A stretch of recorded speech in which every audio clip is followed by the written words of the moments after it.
In 1845, the British Empire launched one of its most ambitious polar expeditions under the command of John Franklin. Its goal was to discover the long-sought Northwest Passage connecting the Atlantic and Pacific Oceans. However, two ships vanished into the ice, leaving behind only mysterious traces and countless chilling legends. The expedition ships, Erebus and Terror, bore names more fitting for ghost ships than for research vessels. In ancient Greek mythology, Erebus represented the darkness of the underworld, while Terror needs no explanation.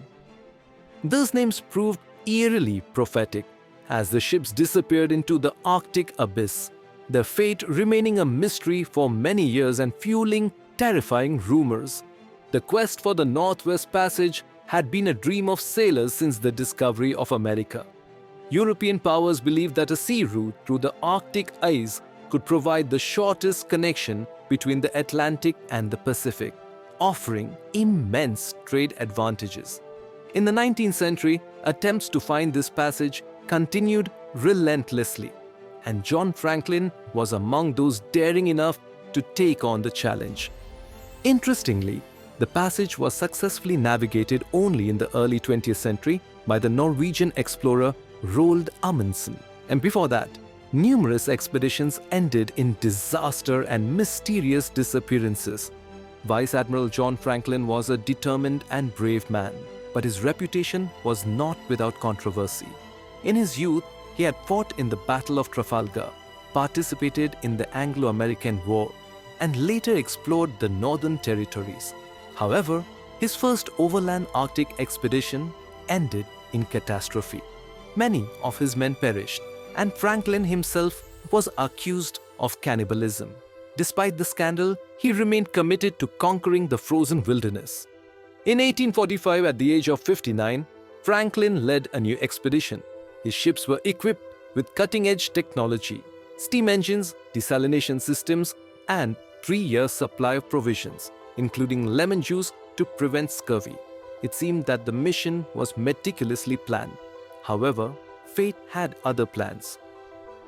After setting sail, the expedition made a stop in Disco Bay, and later the ships were spotted in the ice of Baffin Bay. This was the last known sighting of them. Franklin and his crew vanished.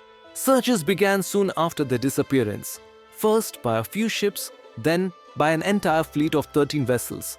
Lady Jane Franklin, the admiral's wife, persistently pressured authorities to continue the search, and the public eagerly followed the unfolding mystery. It was not until 2014 that the wreckage of the ships was discovered at the bottom of the sea. However, findings on land only deepened the mystery. Among the artifacts recovered were personal belongings of the sailors, books, silver spoons bearing heraldic crests, scarves, and even human bones. Some of the bones bore knife marks, possibly indicating desperate attempts at survival. Inuit oral histories also spoke of deranged Europeans resorting to cannibalism. Knives, cutlery, antique watches, and even glass bottles, possibly containing alcohol, became part of this tragic puzzle. Another shocking revelation was the theory of lead poisoning. The canned food meant to sustain the crew was poorly sealed. Additionally, the pipes of the desalination system contained lead. As a result, poisoning may have impaired the crew's mental faculties, leading to hallucinations and madness. On King William Island, the Journal of Terror's steward, Thomas Armitage, was discovered. Some of its entries were bizarre. Words written in circles, sentences written backward, and some phrases repeated chaotically, suggesting the writer was in severe distress. One chilling entry read, "The camp of horror is empty." Even more unsettling were other pages containing smudged ink and grammatical errors, as if the writer was losing touch with reality. The journal also referenced sounds coming from beneath the ice, glowing figures in the darkness, and voices speaking through the wind. These records only added to the expedition's supernatural aura and inspired countless theories about what truly happened to its members. Documents found years later indicated that after 2 winters in the Arctic, Captain Francis Crozier who assumed command after Franklin's death, made a desperate decision. The crew would march south on foot toward inhabited lands.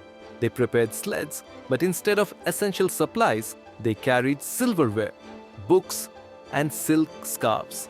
Their chances of survival in the polar winter were virtually non-existent.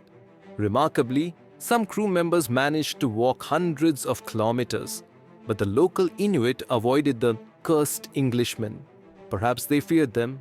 Perhaps they could not help. Some theories suggest that the survivors attempted to integrate with the native tribes but were either rejected or succumbed to the harsh conditions.